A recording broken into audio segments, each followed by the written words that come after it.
बेहतर सवाल आपने किया है। मैं ये बताना चाहता हूँ कि बच्चों में जो तेज़ी से पॉजिटिव केसेस बढ़ रहे हैं स्कूल में, बहुत सारी जगह ऐसा जैसा कि आपने बताया है।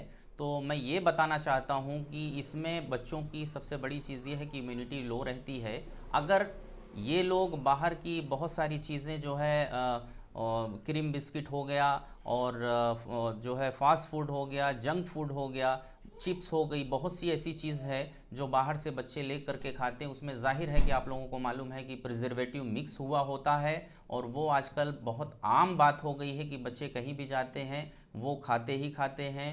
तो मैं आप लोगों से, पेरेंट्स से यही गुजारिश करना चाहता हूँ कि अपने बच्चों को जहाँ तक हो सके आप होम फूड, जो भी आप प्रिपेयर करते हो वो ज़्यादातर उन लोगों को देने की आप कोशिश करिए। और बाहर की जो भी प्रिजर्वेटिव केमिकल से जो भी बनी हुई चीज़ें हैं उसको आप बिल्कुल अपने बच्चों को मत दीजिए। हमारी आप लोगों से यही गुजारिश है।